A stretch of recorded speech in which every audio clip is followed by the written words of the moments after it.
in Morgan's pantry this month. Got some proper English grub. Pie, mash and beans. Lovely jubbly. Nice and simple one. First of all, take your pie of preference, and get rid of your rubbish, don't let that blow away. We're just going to pop this in the smaller RidgeMonkey, like so, and heat that up on a very, very gentle low heat. Can't stress that enough. Basically as low as you can get it, to be honest with you, but that seems to be about right. Right, let's have a little look. Let's add probably about 5 minutes in total now. Yeah, feels hot enough to me. Obviously it's only a case of warming it up. Now I'm going to close that down, put that to one side to keep it warm.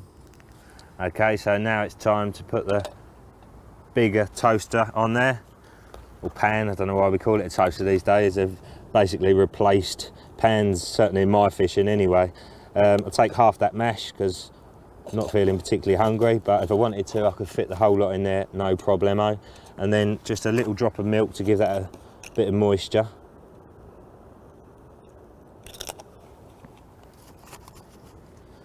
And we'll just sort of chop that up a little bit. Oops.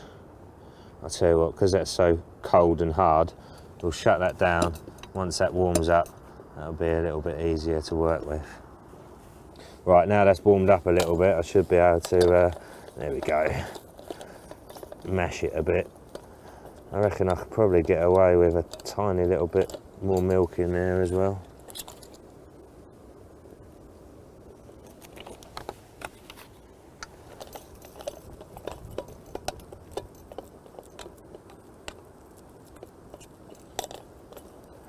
Still on a really low heat. Just keep moving it about, stop it from sticking on the bottom there. A few minutes, plenty good enough. It's looking and smelling pretty lovely to me. Haven't actually got my plastic spoon today, so just being a little bit careful with this metal one, but the coating on these is pretty hardcore. Right, close that down again and give that a couple of minutes. Right, that is looking plenty warm enough now and a little bit neater. Just get that in that corner.